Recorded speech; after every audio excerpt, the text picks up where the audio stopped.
Maar vanoggend wil ek weer 'n tree dieper met jou vat en vir jou verduidelik van waar ons kom en hoekom ons oor hierdie tema op die oomblik praat. Elke keer wat die Heilige Gees in 'n gemeente wil beweeg en elke keer wat die Heilige Gees in die lewe van 'n gelowige wil beweeg, dis in jou lewe en my lewe. Elke keer wat hy wil beweeg, gaan die vyand dit weerstaan. So ons moet dit weet, en Paulus skryf ook op 'n plek, ons het in die weke wat verby was daarna gekyk, en hy sê, ons is nie onbewus van die vyand se planne nie.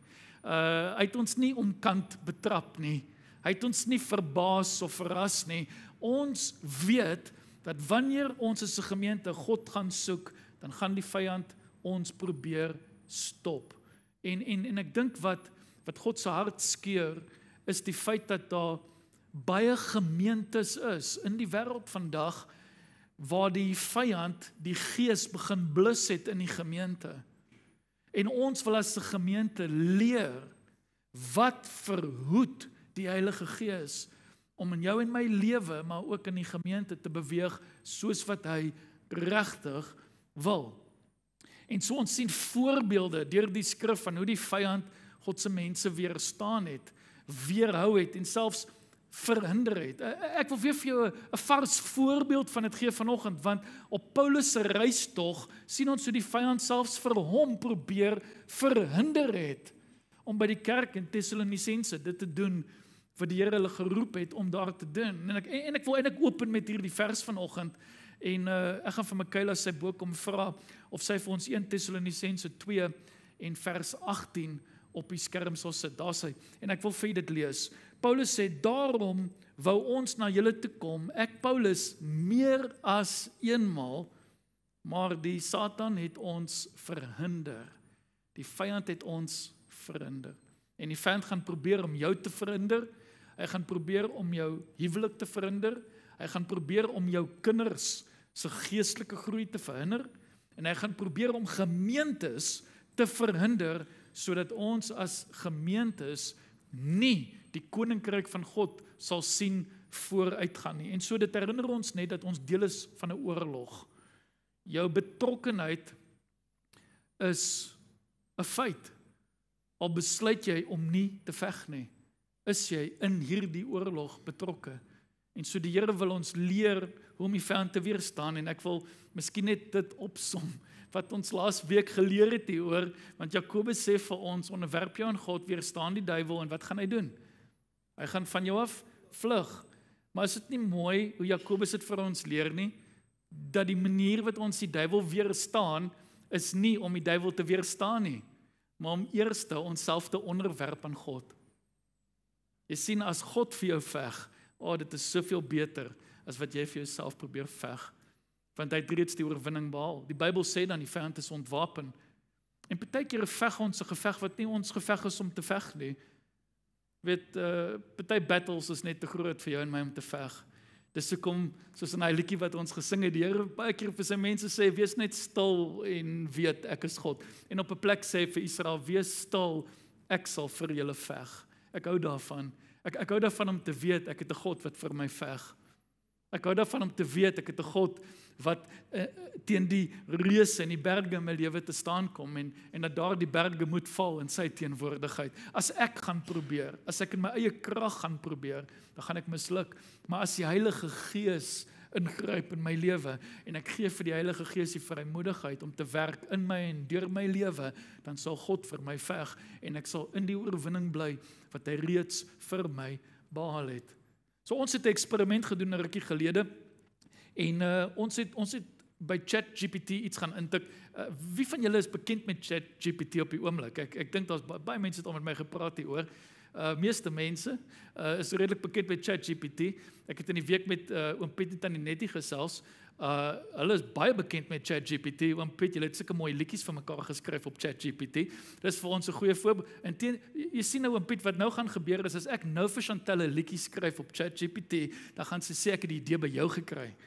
So, maar ek het, so dit was so mooi, ek het daarna geluister, het was so pragtig. Maar ons het 'n eksperiment gedoen. Soos baie kerke doen vandag, en ons wou 'n bietjie weet, as en dis wat ek ingetik het. Ek het in ChatGPT gaan intik gesê, as jy die duiwel was, en jy sou 'n kerk wou verhoed, om intiem te wees met die Heilige Gees, en vir die Gees om te werk in 'n kerk, soos God se woord sê, hy wil werk, wat sou jy doen om die Gees te blus? En hy het 'n klomp antwoorde uitgespoeg, en die laaste paar weke het ons van hy antwoorde ontleed, want dit is belangrik vir ons om te bevestig of wat hy sê waar is, nee. Net omdat ChatGPT iets sê, beteken nie dit is waar nie. Jy moet dit weeg, en jy moet dit ontleed. En ek wil vanoggend vir jou iets sê wat hy uitgespoeg het vir ons, en met ons gedeel het, en wat ons gelees het, en dan kan jy vir my sê of dit waar is of nie. Maar luister na hierdie antwoord, in vandag se les, en in wat ons vandag gaan oor gesels. Nadat ons vir ChatGPT hierdie vraag gevra het, sê hy die volgende: om die Gees van God te blus in jou lewe en in jou kerk, sal ek gesamentlike en persoonlike gebedstyd en aanbidding uitblus. Jy kan vir my sê of dit waar is of nie. Dink jy nie die Gees word geblus as ons minder bid nie? Wat gebeur met 'n kerk wat nie bid nie? Wat gebeur met 'n gesin wat nie bid nie? Ons word baie kwesbaar vir die vyand wanneer ons nie bid nie. En ChatGPT sê vir ons toe, ek sal gesamentlike en persoonlike gebedstyd en aanbidding, want ons gaan vanoggend sien hoe aanbidding en gebed hand in hand gaan, uitblus. Ek sal gelowiges ontmoedig, so ek sal hulle besig hou en negatief maak teenoor volgehoue, gereelde en gesamentlike gebed, en luister wat het hy volgende gesê, ek sal gebed onnodig laat lyk, ek sal gebed onnodig laat lyk, en dat dit slegs nodig is, wanneer dit nie goed gaan nie. Dink jy nie dis waar nie? Dat die vyand ons so besig hou, en dat die vyand soveel afleidings in ons lewe skep, en dat hy ons regtig oortuig, dis nie nodig om te bid nie, want jy het gister, jy het geen tyd met God spandeer nie, en jy het okay deur die dag gekom. Jy het rustig geslaap, so jy het nie nodig om te bid nie. Nie nodig om tyd met God te spandeer nie, maar ek kan vir jou waarborg, dat diep in jou hart, is die Gees besig om geblus te word, jou geestelike ore besig om verstop te word, en jy nie meer kan hoor hoe die stem van God in jou lewe klink nie, want daar is soveel ander stemme wat sy plek begin vat het, dat jy gedink het, ek kan sonder hom klaarkom.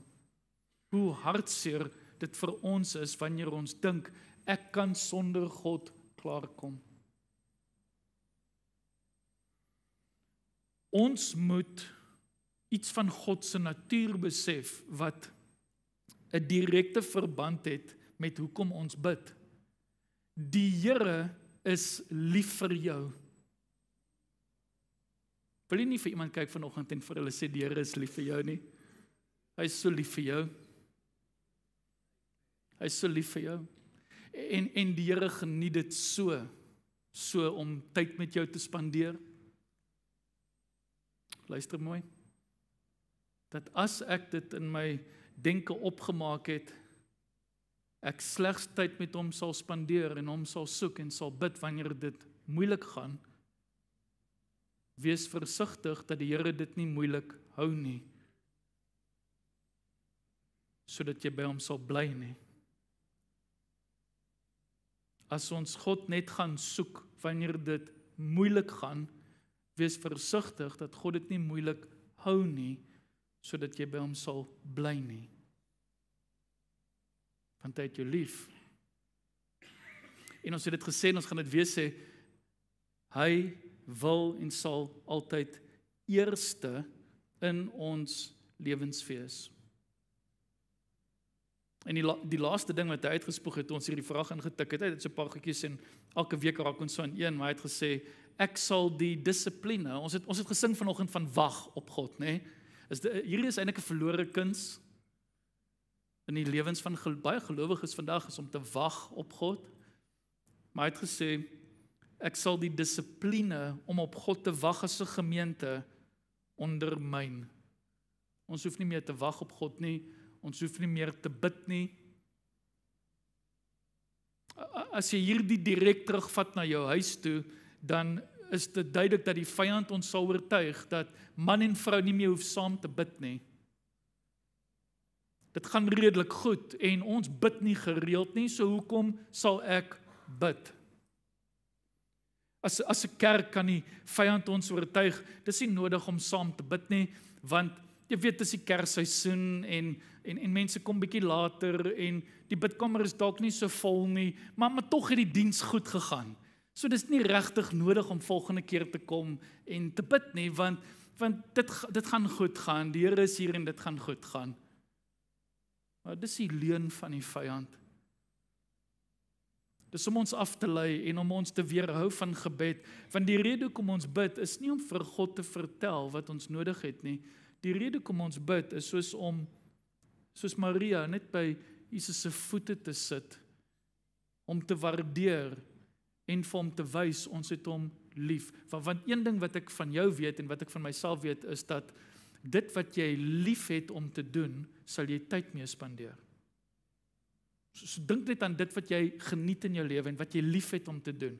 Jy sal tyd spandeer met wat jy lief het om te doen en jy sal tyd spandeer met die mense wie jy lief het om dit mee te doen. En so die rede kom ons bid is nie sodat ons iets kan kry nie. En ons het 'n paar weke gelede ook hieroor gepraat. Ons dien nie God sodat nie. Ons dien nie God sodat ek iets daaruit kan kry nie.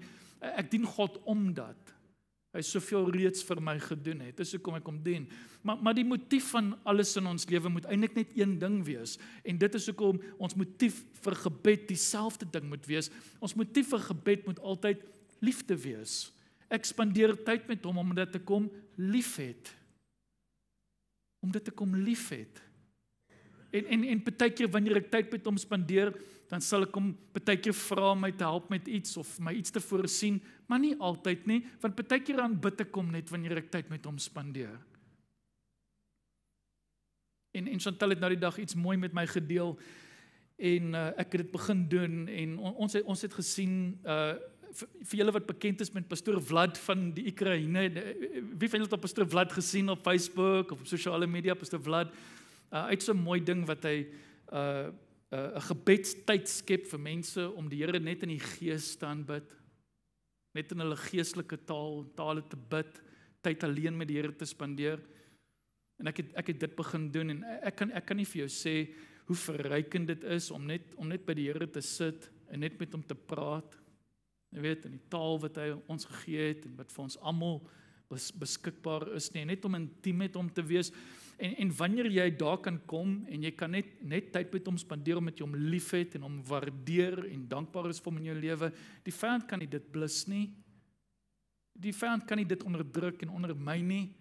Maar ek en jy het 'n keuse wat ons moet maak. Hierdie intimiteit, verge keuse, gaan ek tyd met hom spandeer en dis 'n dissipline om op God te wag. Dis soos wanneer jy besluit jy gaan gym toe gaan of jy gaan oefen of jy gaan studeer, jy moet jouself dissiplineer om die uitslae en die gevolge en die resultate te kry wat jy wil hê.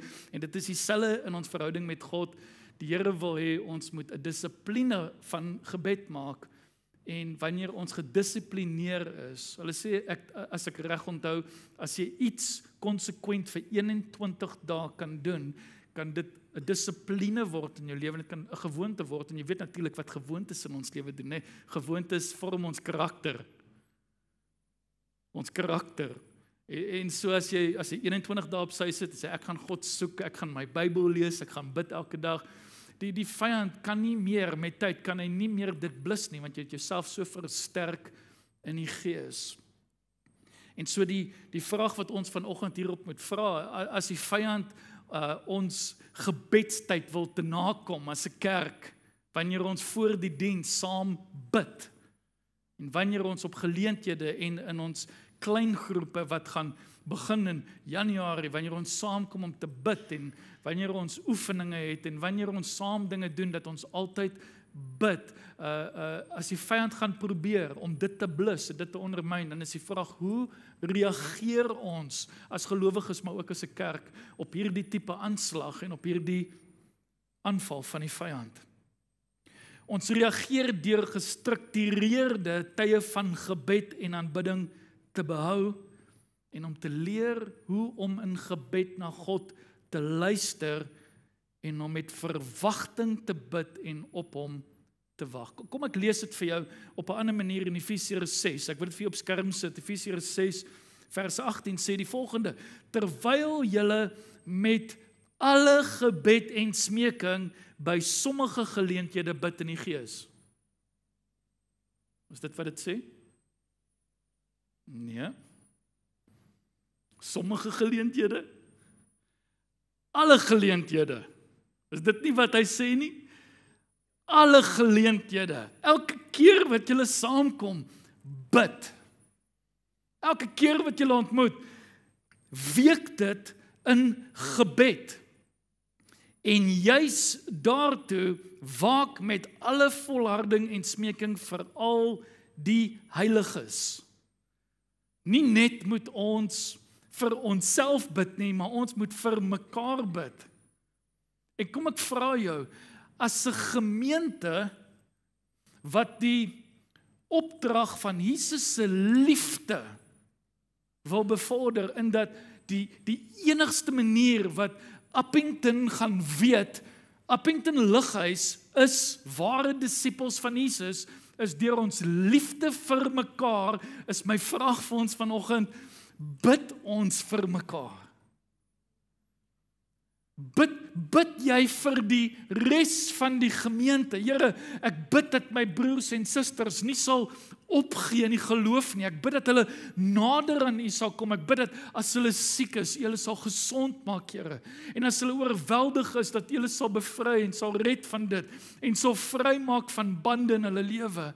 Ek bid, Here, dat U vir hulle antwoorde sal gee as hulle belangrike besluite moet neem. En ek bid vir hulle huwelike wat gereeld in die vyand se spervuur is, dat U hulle huwelike sal beskerm. Dink net wat kan gebeur wanneer 'n kerk vir mekaar begin bid.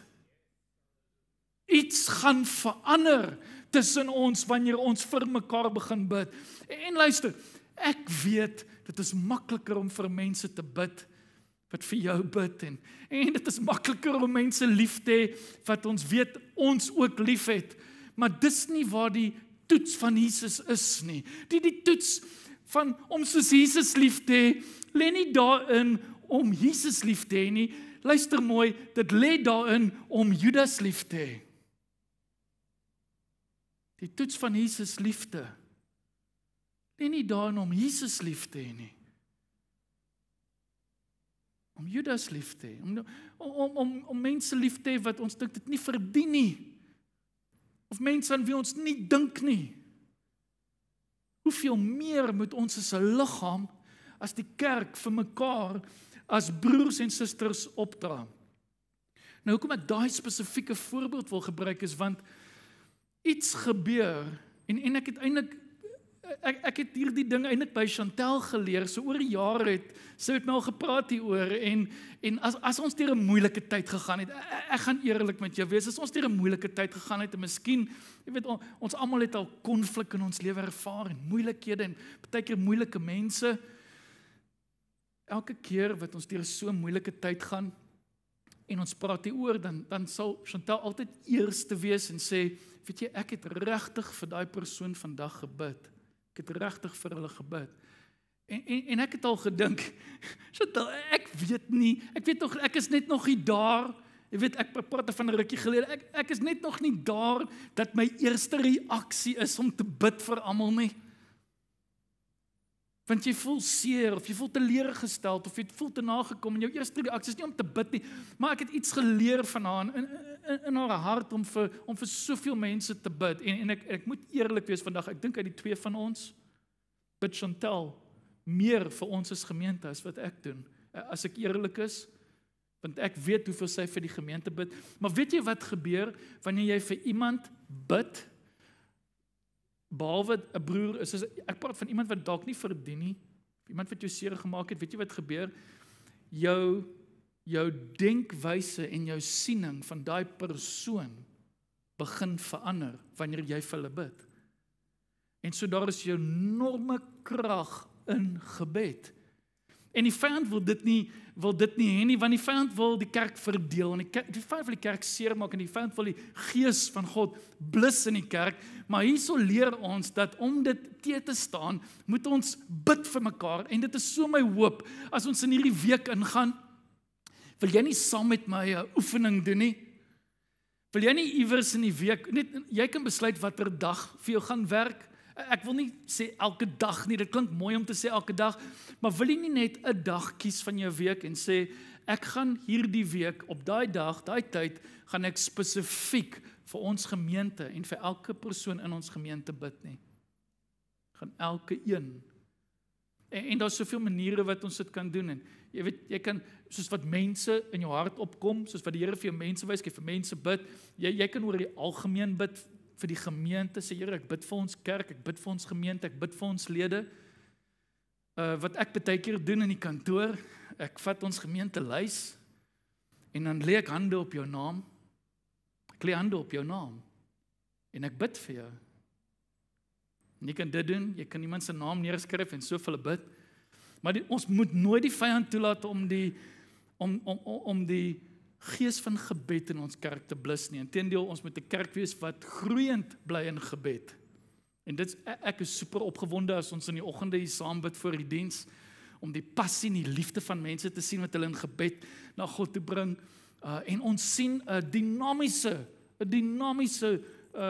impak van daai gebed in ons diens en in mense se lewens, wanneer ons so saam bid. En ek wil jou nooi, ons leiers, ons gemeente, dit is vir almal. Dis regtig vir almal, ons bid hier in die ou moederskamer hier langs aan. Almal is welkom om saam te kom bid, elke sonnagoggend voor die diens. Maar ek wil vanoggend met iets afsluit wat vir my besonder treffend was oor hoe Jesus gebed gesien het en hoe belangrik gebed vir Jesus self was. Gebed en aanbidding was vir Jesus baie waardevol. Hoe ons weet hoe belangrik gebed vir Jesus was, is nie deur te kyk hoeveel keer in die skrif Jesus gebid het nie, maar eerder wanneer Jesus gebid het. En ek wil vanoggend iets oopbreek vir ons as gemeente oor hoe Jesus gebed gesien het en aanbidding gesien het wanneer hy dit gedoen het. Ek weet nie of jy dit besef nie, maar net voor Jesus gearresteer word in die tuin in Getsemane, net voor Jesus gearresteer word, besluit Jesus om voor die tyd te sing. En besluit Jesus om voor die tyd te bid. Nou ek wil iets sê omtrent die sanggedeelte in 'n oomblik, want ons het net een voorbeeld in die hele Nuwe Testament. Ons het een voorbeeld van waar, of kom ek sê in die evangelies, wat skryf spesifiek van Jesus. Ons het net een voorbeeld van waar Jesus sing. Ons weet Jesus het nie net een keer gesing nie, maar ons het net een voorbeeld in die Bybel hiervan. Maar ek wil vir jy iets uitlig oor die tydsperiode wat Jesus gekies het om te bid en te aanbid. Jesus het gekies om voor die moeilikheid kom te bid en te aanbid. En ons iets besonders omtrent dit vir ons, wat ek dink die Here vir ons wil oopbreek vanoggend. Moenie wag totdat moeilikheid kom om te bid en te aanbid nie. Wees voorkomend. Ek dink is 'n mooi woord om te gebruik wanneer ons oor ons bidders praat en ons noem hulle voorbidders. Hoekom? Want hulle bid voordat iets fout gaan. Hulle bid voordat die vyand 'n strategie het. Hulle bid voordat iemand deur iets gaan. Ons bid onsself in dit in. Ons bid voor die tyd en ons aanbid voor die tyd. En ons soveel voorbeelde, te veel om te noem met die tyd wat ons vanoggend het. Maar ek wil vir julle sê, daar's soveel voorbeelde van mense deur die skrif wat God gesoek het en gebid het en hom aanbid het, en dan het die Here die mees wonderlikste wonderwerke gedoen deur lof en aanbidding en gebed. Ons sien byvoorbeeld Paulus en Silas in die tronk, is omtrent middernag en hulle besluit om te sing. En die deure breek oop en hulle gaan vry. Ons sien koning Josafat in 2 Kronieke Wanneer die Here vir hom die opdrag gee om teen die vyand 3 weermagte te gaan staan, sê die Here nie vir hom, kry julle wapens bymekaar, maak julle self reg vir oorlog, maak julle self reg vir die geveg nie. Hy sê vir hulle, nee, al wat ek wil hê julle moet doen is, hulle gaan inkom in die vallei, en ek wil net hê julle moet op die kant op die berg staan, en my net aanbid. Gaan skryf net 'n liedjie vir my, terwyl die vyand besig is om nader te kom. Daar's 'n enorme krag in aanbidding, voordat moeilikheid kom. En ek wil jou bemoedig om die omstandighede waarin jy jouself in te week, né? Die Engelse woord is to soak. Ek het gaan navorsing doen om daai woord te kry die week, om te week, te deurdrink. Dit is ook 'n mooi woord, né? Te deurdrink.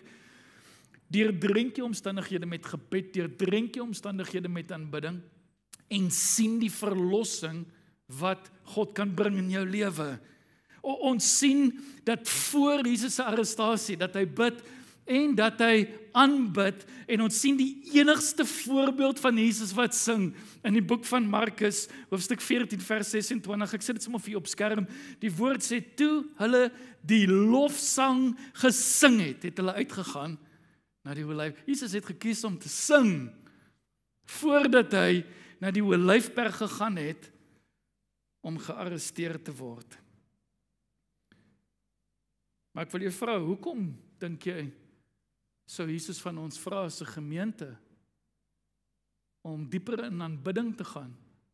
Hoekom dink jy, as die vyand die gees wil blus, hoekom dink jy sou God van ons vra, om aandag op aanbidding te gee? Want daar's iets wat gebeur met jou, wanneer jy aanbid.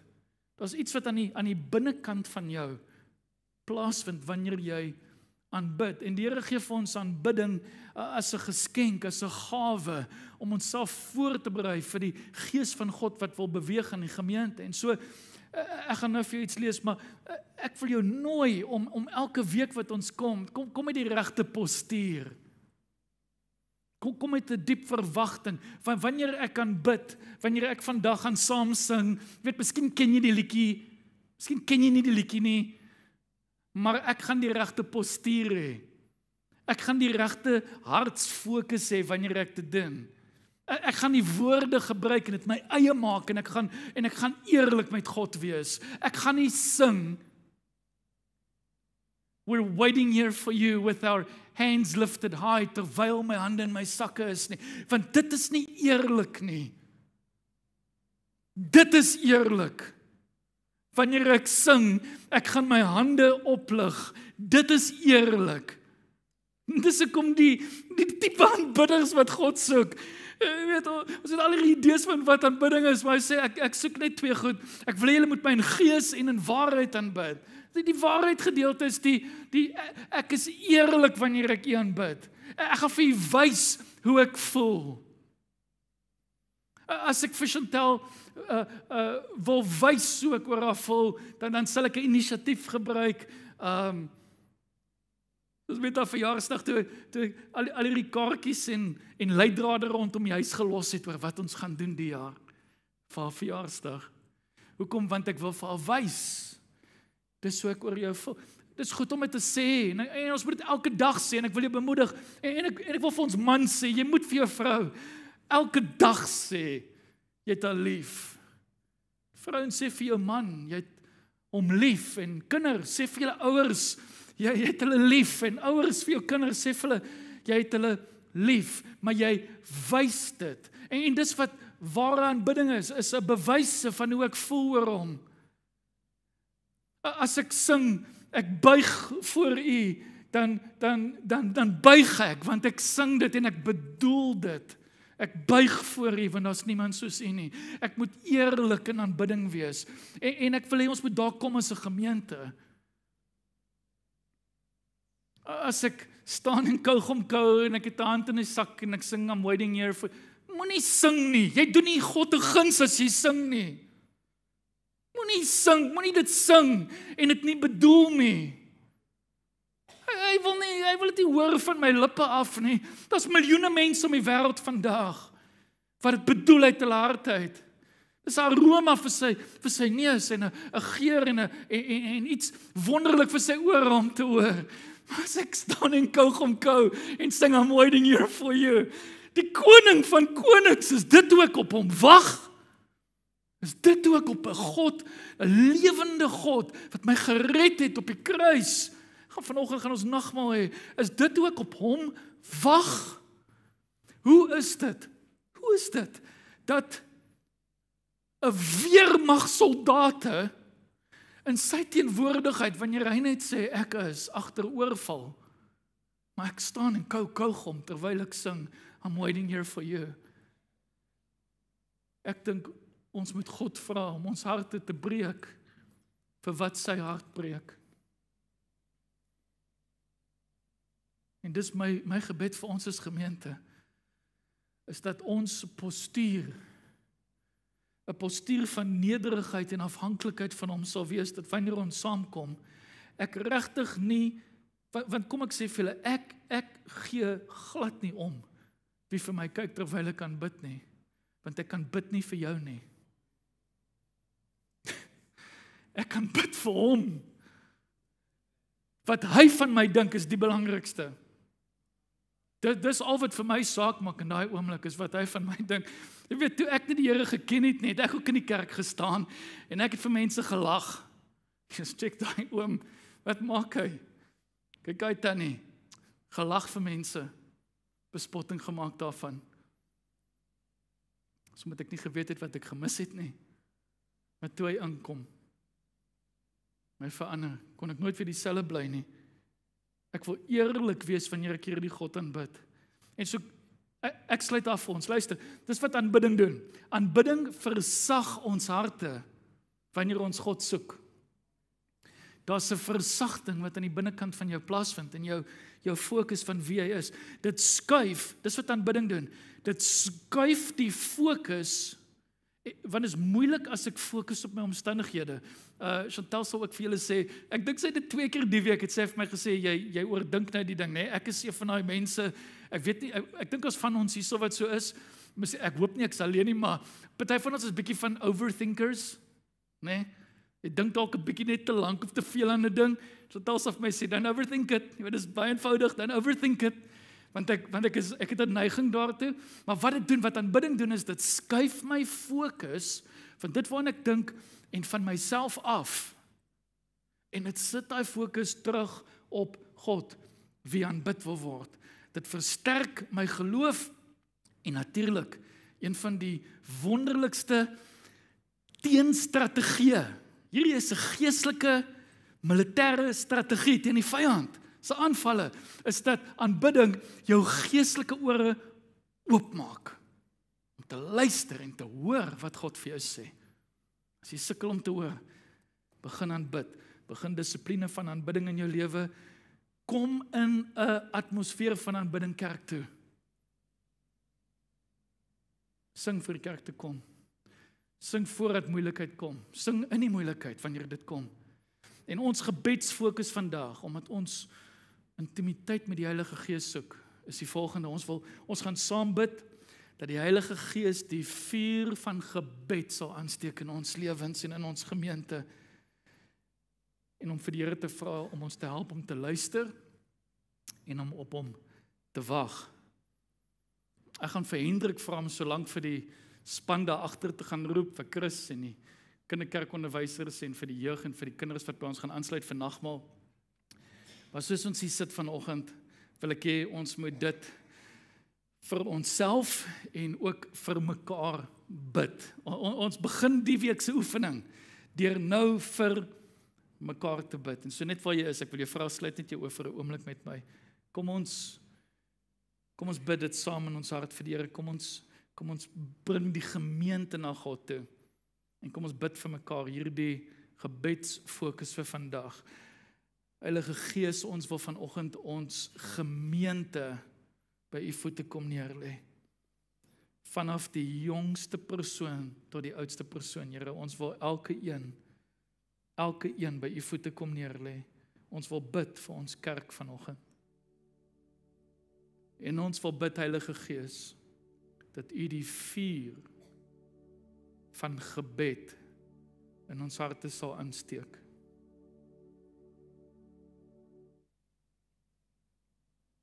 Ek gaan vertrou aan die vir om net vir ons saggies te speel.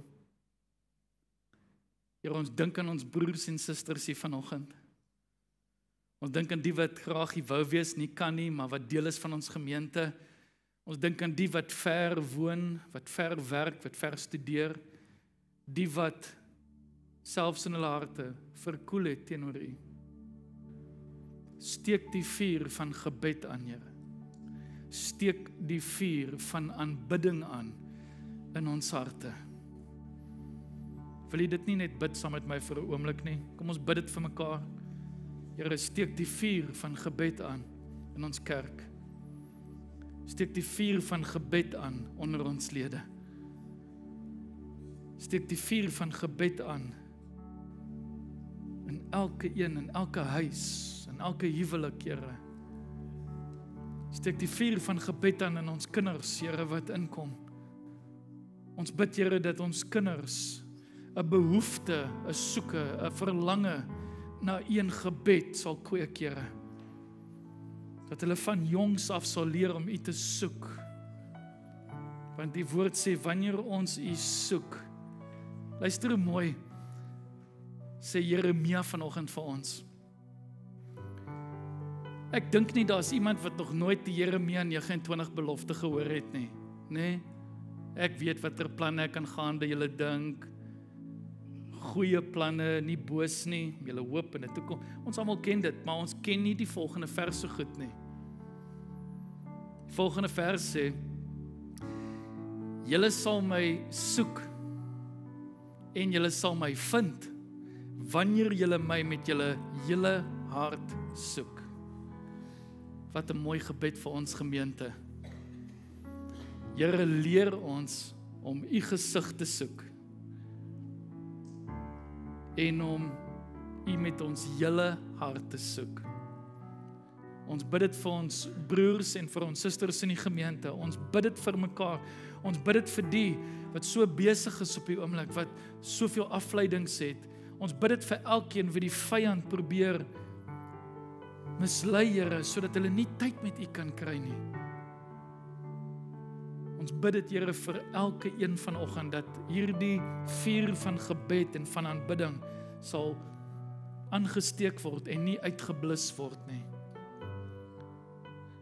Laat U Gees nie geblus word nie, maar laat die vuur van die Gees aangewakker word en ingewaai word in ons gemeente, Here. Want Here, ons het 'n groot hoop en verwagting dat U hier 'n plek sal vind waar U lewens sal verander. Siek liggame sal gesond maak, Here. Wonderwerke sal doen, want hier sal U Gees nie geblus word nie. Dis ons gebed vanoggend, dit is ons hart.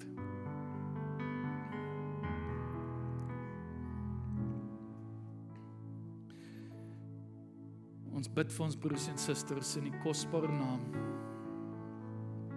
Dankie, Jesus.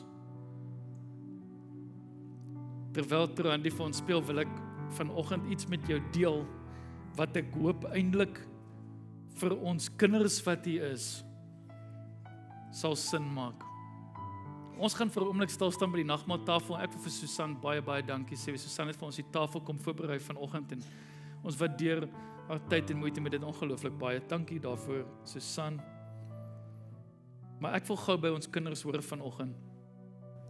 Wie van julle het 'n foto by die huis van waar julle gesin weg of op vakansie was? Het enigeen van julle so 'n foto? Ja? Van julle het sulke foto's? Daar's baie van julle wat so 'n foto het. Ja? Julle het ook foto's? OK.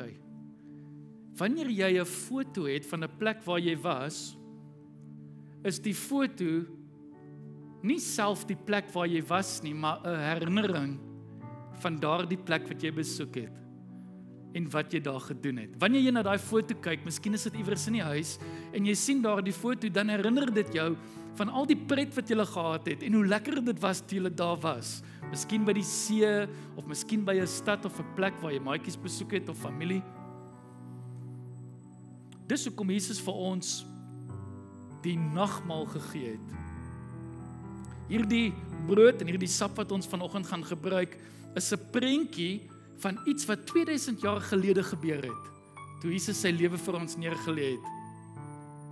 Dit is net brood en dit is net sap. Dit is net 'n simbool, dit is net 'n foto van wat daar gebeur het. Maar wat die foto doen is, dit herinner ons dat Jesus regtig vir ons gesterf het en regtig uit die dood uit opgestaan het. Is dit nie mooi nie? En vanoggend wanneer ons hierdie brood en hierdie sap gaan geniet, dan vra Jesus vir ons om te onthou wat hy gedoen het, né? Want in 1 Korintiërs 11 praat Paulus hiervan en hy sê doen dit tot my gedagtenis. Moet nooit vergeet wat ek vir julle gedoen het, nie. Onthou dit. Onthou dit elke keer wat julle saamkom. Onthou daar was 'n kruis en daar was 'n graf, maar dat Jesus ook opgestaan het en vandag lewe. En ons sê vandag vir hom dankie vir die kruis, maar ons vier sy opstanding. Want hy het gesê, omdat hy lewe, sal ons ook lewe.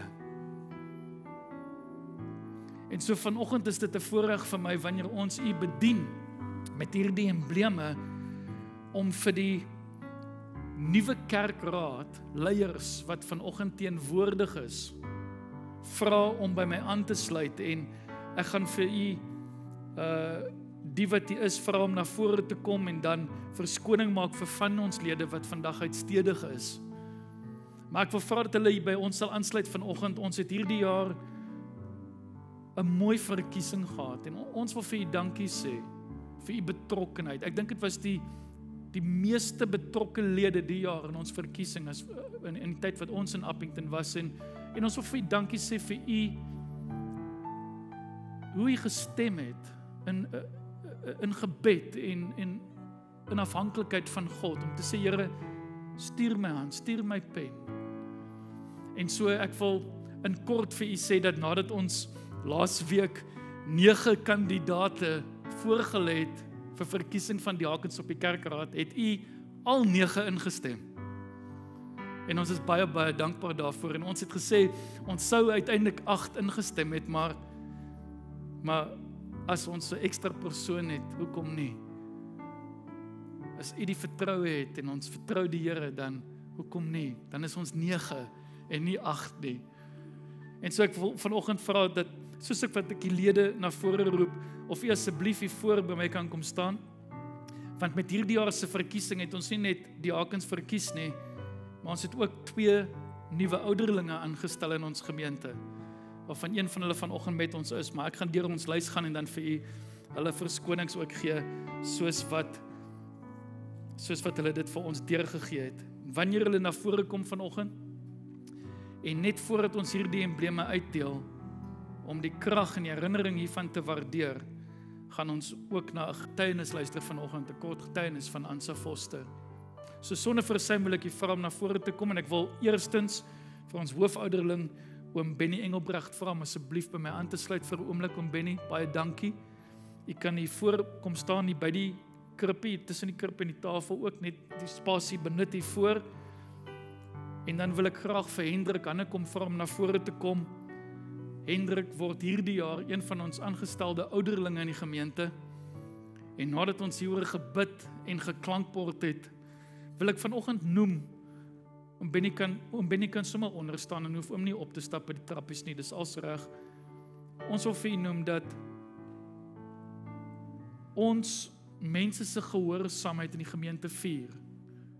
En dit is vir ons 'n voorreg om Hendrik aan te stel as 'n ouderling in die gemeente, omdat Hendrik eintlik as ouderling funksioneer het, lank voordat hy hierdie titel ontvang het. Hendrik het gereeld mense in die hospitaal besoek, lering uit die woord gebring, geestelike diepte getoon en natuurlik vir ons as gemeente 'n voorbeeld gestel in wat diensbaarheid is. En ek dink nie ek hoef enigiemand te oortuig vandag wat Hendrik ken of al in kontak met Hendrik by 'n deur gekom het om te weet dat hy vol van die liefde van die Here is vir ons as gemeente nie. En so dit is 'n voorreg vir ons om na al hierdie jare wat Hendrik so getrou dien met Antoinette in ons gemeente. Ons waardeer julle, Antoinette. Ons waardeer julle voorbeeld en julle gehoorsaamheid. Wil ons dit vier en ons voel die jaar in ons hart dat die Gees van die Here ons lei om Hendrik aan te stel as 'n ouderling op ons kerkraad. En dan met Hendrik is pastoor Willie Brandt dan die jaar ook aangestel as ouderling op ons kerkraad en ek hoef vir niemand te oortuig van hoeveel geestelike waarde pastoor Willie na ons gemeente te bring nie. Maar pastoor Willie het sy verskoning ingedien vanoggend, want hy bedien vanoggend in Keimoes, in ons streeksopsiener se plek waar hy afwesig is by die Keimoes gemeente en ons gaan natuurlik met hom bid wanneer hy weer terug is volgende week. En dan wil ek die volgende diakens vra om na vore te kom. Ek wil graag vir Arno Kok vra, wie ingestem is om weer na vore te kom en by ons aan te sluit, vir Annette laat te gaan, vir Chris Serfontein, vir Chris Roots, vir Dries Hon, en dan het Thomas, Mariette, Eidrie en Ivan Badenhorst verskoning gemaak. Hulle is almal uitstedig vandag en is ongelukkig nie in Appington vir die geleentheid nie. En dan wil ek ook ons tesourier op ons kerkraad, wat 'n fenominale werk met ons finansies doen, vra hom ook by ons aan te sluit. Nico, as jy ook sal afkom vanoggend, sal ek dit baie waardeer. En ons wil vanoggend, soos in die skrif, wil ons hande lê op hierdie leiers van ons kerkraad en op elkeen van hierdie lede en dit wat God hulle toegeroep het om te doen vir ons gemeente en in leiding van ons gemeente. Ons doen dit vanoggend met enorme dankbaarheid.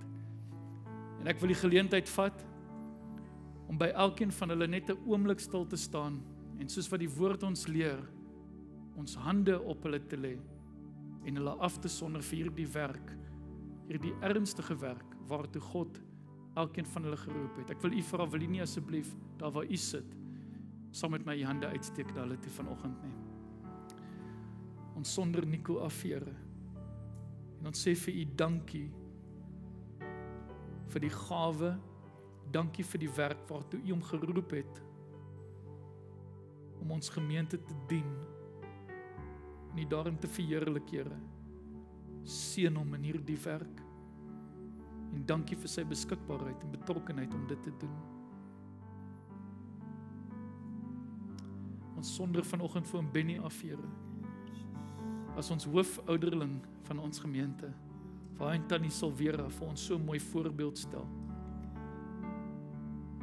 vir die geestelike taak waartoe u hulle geroep het, en sy betrokkenheid, impak en invloed op ons kerkraad.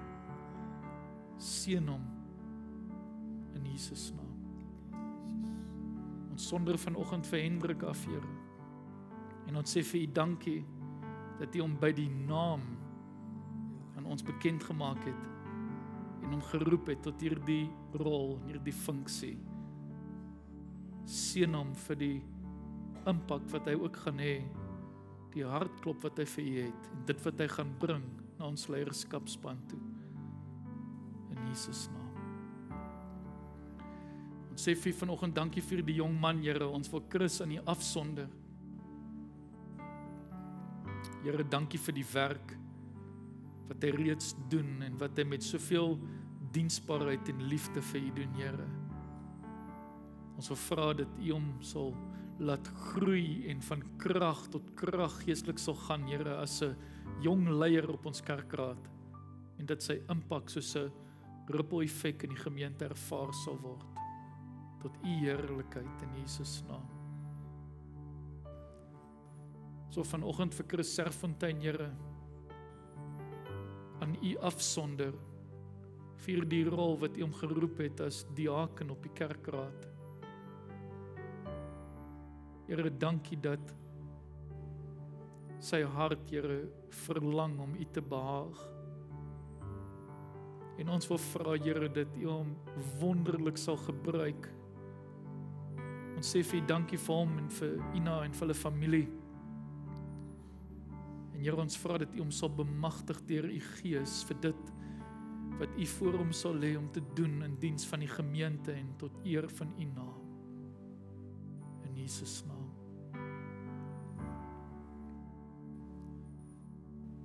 Here, ons wil vanoggend vir Arno bid en hom afsonder Ons wil vir U dankie sê, Here, vir sy hartklop. Dankie vir hierdie funksie, Here, wat U hom toe geroep het en dat hy ten spyte van al die hooi op sy vurk gesê het, hier is ek, Here, gebruik my, stuur my. Ons bid, Here, dat U hom magtig sal gebruik in die vooruitgang van die gemeente. Dankie dat U hom so lief het, Here. Dankie vir wie hy is en vir sy gesin, Here.